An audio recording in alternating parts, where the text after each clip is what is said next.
Shri Raju P Nair, ഇത് കുറച്ച് സങ്കീർണമായ വിഷയമാണ്. നമ്മുടെ സാമൂഹ്യ അന്തരീക്ഷം അത് കണ്ണിമ ചിമ്മാതെ കണ്ണിലെ കൃഷ്ണമണി പോലെ കാത്തു സൂക്ഷിക്കുക എന്നുള്ളത് ഭരണാധികാരികളുടെ മാത്രമല്ല എല്ലാ പൗരന്മാരുടെയും കടമയാണെന്ന് വിശ്വസിക്കുന്ന ഒരാളാണ് ഞാൻ. അപ്പോൾ ഇന്നലെ ഈ വിഷയത്തിൽ MP-യുടെയും DCC പ്രസിഡന്റിന്റെയും ഒക്കെ നേതൃത്വത്തിൽ ഒരു സമവായം ഉണ്ടായിരുന്നു. പക്ഷേ അതിനുശേഷം വിദ്യാഭ്യാസ മന്ത്രി ഇക്കാര്യത്തിൽ പള്ളുരുത്തി സെന്റ് റീത്ത സ്കൂളിന്റെ ഭാഗത്തുനിന്നുണ്ടായത് ഗുരുതരമായ വീഴ്ചയാണ് എന്ന കണ്ടെത്തൽ വിദ്യാഭ്യാസ വകുപ്പിന്റെ കണ്ടെത്തൽ അദ്ദേഹം പരസ്യമായി ഉന്നയിക്കുകയും അത് ഇന്നിപ്പോൾ സ്കൂള് നിഷേധിക്കുകയൊക്കെ ചെയ്തു. ഞാൻ വിദ്യാഭ്യാസ മന്ത്രി പറഞ്ഞതിനെ പൂർണ്ണമായും തമസ്കരിക്കുന്നില്ല. അദ്ദേഹം പറഞ്ഞിട്ടുണ്ട് വിദ്യാഭ്യാസ അവകാശം നിഷേധിക്കുന്ന കാര്യവും അതുപോലെ തന്നെ ഈ മതത്തിന്റെ പേരിൽ ഏതെങ്കിലും തരത്തിലുള്ള വിവേചനം കാണിക്കുന്ന കാര്യവും. ഇത് കോംപ്ലക്സ് ആയ ഒരു ഇഷ്യൂ ആണ്. ഇതിൽ പരിഹാരം എവിടെയാണ്?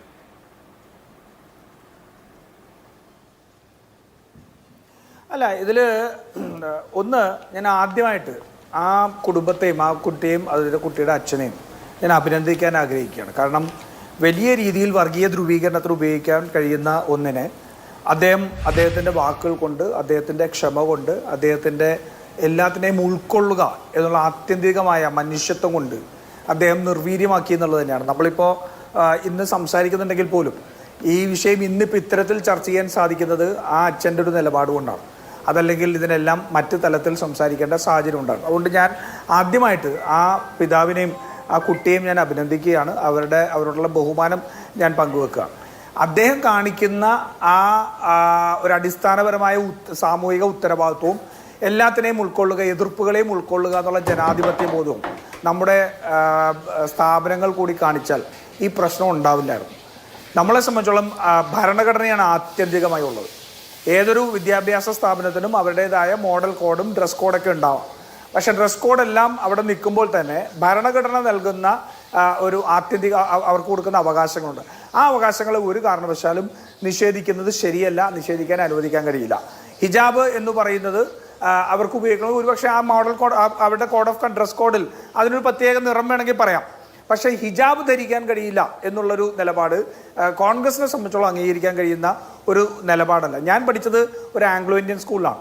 ആംഗ്ലോ ഇന്ത്യൻ സ്കൂളിൽ എനിക്കിപ്പോഴും ഓർമ്മയുണ്ട്, ജസ്വന്ത് സിംഗും ജസ്പാൽ സിംഗ് എന്ന് പറഞ്ഞ 2 ഇരട്ടകൾ എൻ്റെ ഒപ്പം പഠിച്ചിരുന്നു.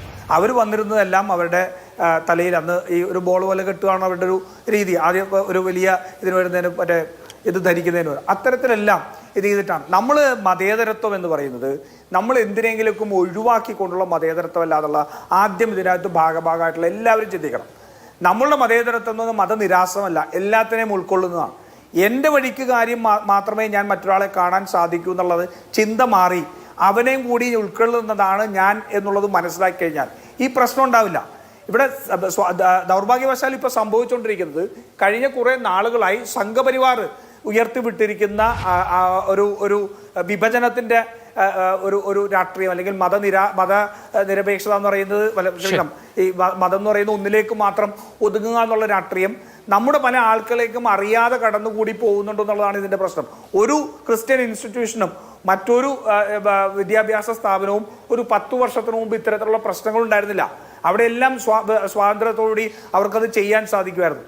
നമ്മൾ ഈ ഇരുണ്ട കാലത്ത് ഇന്ത്യയുടെ ഭരണഘടനയാണ് നമ്മുടെ മാർഗദീപം എന്നും എല്ലാവർക്കും അവരുടേതായ അവകാശങ്ങൾ ഭരണഘടന നൽകുന്നുണ്ടെന്നും ആ അവരുടെ വ്യക്തിപരമായ അവകാശങ്ങൾ ഉൾക്കൊള്ളാൻ ഞാൻ തയ്യാറാവണം എന്നുള്ള രീതിയിലേക്ക് അത് മാറുന്നിടത്താണ് ഞാൻ ചോദിക്കട്ടെ, ഈ ഒന്നിലേക്ക് കൊണ്ടുവന്നിട്ട് മറ്റൊരാളുടെ ഇത് ഒരു വ്യത്യസ്തത അറിയാതെ പോകുന്നതിനേക്കാൾ ആ വ്യത്യസ്തതയും കൂടിയാണ് ഞാനുള്ള സമൂഹം എന്ന് മനസ്സിലാക്കുന്നതല്ലേ കുട്ടികൾക്ക് നല്ലത്?